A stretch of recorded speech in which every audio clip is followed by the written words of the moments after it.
नमस्कार, कसे आहेत सगळे। आज आहे आषाढ एकादशी। सगळ्यांना आषाढ एकादशीच्या हार्दिक शुभेच्छा। बोला विठ्ठल विठ्ठल विठ्ठला। चला, आज सगळ्यांचा उपवास असणार आहे, त्या निमित्ताने आपण साबुदाणे वडे बनवणार आहे। त्याच्यासाठी काय काय लागतं मी सांगते। साबुदाणा चांगला भिजवून घेतलेला आहे, त्याच्यानंतर आपण हे शेंगादाण्याचं कूट घेतलेलं आहे, कोथिंबीर आहे आणि लिंबू। कोथिंबीर कोणी कोणी घालतं किंवा नाही घालत, हे तुमच्यावरती आहे। आणि किसलेले बटाटे घेतलेले आहेत। तुमच्याकडे काय चालतं काय नाही हे तुम्ही बघून घेणे, पण हे एकदम चविष्ट आणि एकदम चांगले बनतात। मीठ जर आपल्याला घ्यायचं असेल तर सेंधं मीठ घ्यायचं, उपवासाला ते चालतं। चला मग करूया आता चालू। साबुदाणा असा भिजवायचा आहे, आपण बघू शकता असं दाबलं की ते असं मऊ व्हायला पाहिजे। चला, आता ह्याच्यामध्ये मीठ तर मी घातलेलं आहे, याच्यामध्ये दाण्याचा कूट घालू।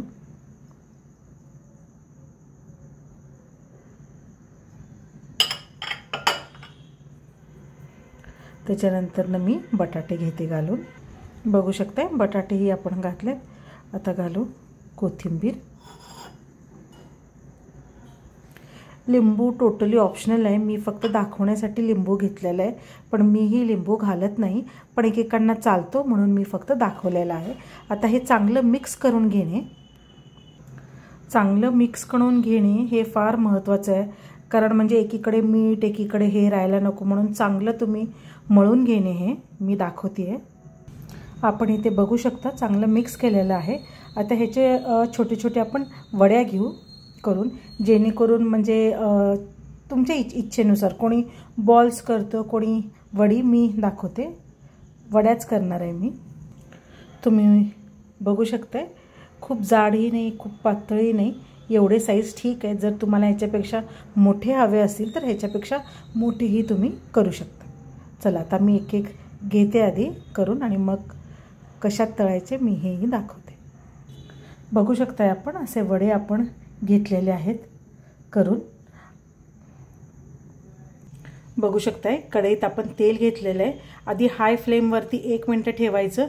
हाय टू मीडियम फ्लेमवरती आपल्याला हे करायचं आहे। आता थोडं तेल चांगलं तापू द्या।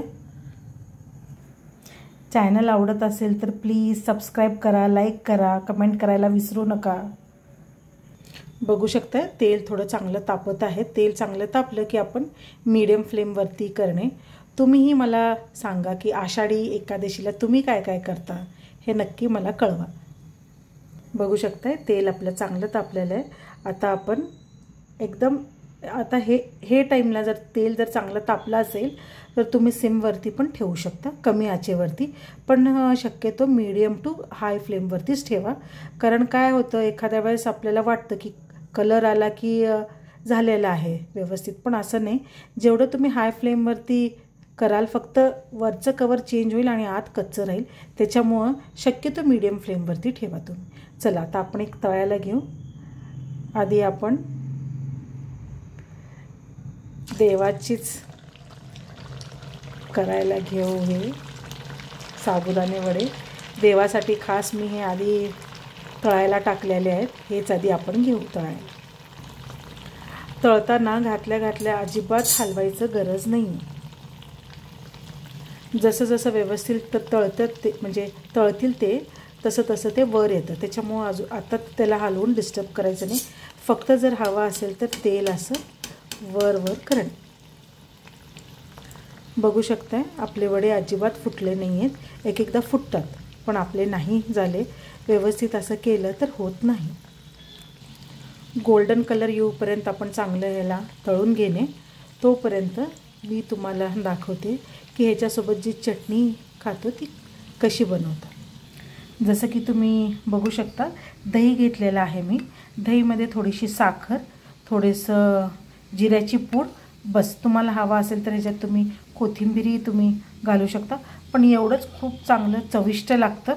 आणि थोडंसं दाण्याचा कूट घातलेला आहे, खूप थोडा, कारण ऑलरेडी आपण ह्याच्यात आहे साबुदाण्याच्या वड्यात, म्हणून मी ह्याच्यात थोडासाच घातलेला आहे। खूप मस्त लागतं, नक्की हे ट्राय करून बघा। आता आपण बघू आपले वडे। तुम्ही बघू शकताय हे 2 देवाला केले होते, किती सुंदर कलर आणि मी तुम्हाला दाखवते. कवरिंग पण क्रिस्पी आहे पण आतून फार मऊ असते. अजून 2 मी तेलात सोडले आहेत आपले साबुदाणे वडे.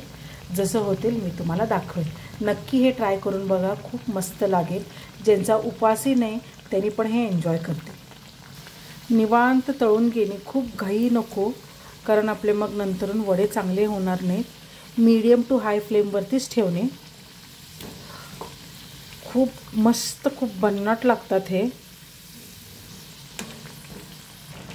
कढईत मावतील एवढे तुम्ही हे घाला वडे. आता मी 3 घातलेले आहेत वडे. बघू शकता आपले साबुदाणे वडे तयार आहेत आणि त्याच्यासोबत ही मस्त चटणी. खूप सुंदर बेत आहे हा. मी तुम्हाला दाखवते किती वरून क्रिस्पी झाले. आवाज येतोय. बाकीचे मी आता हे नंतरून घेईल तळून. तुमच्यासाठी हे मी दाखवलेलं आहे. Please do subscribe my channel. Like करा, कमेंट करायला विसरू नका. अजून एकदा सगळ्यांना आषाढी एकादशीच्या हार्दिक शुभेच्छा. बोला विठ्ठल विठ्ठल विठ्ठला, हरी ओम विठ्ठला हे म्हणत आजचा व्हिडिओ बंद करत आहे. थँक्यू. सगळ्यांना आजचा दिवस शुभ जावो.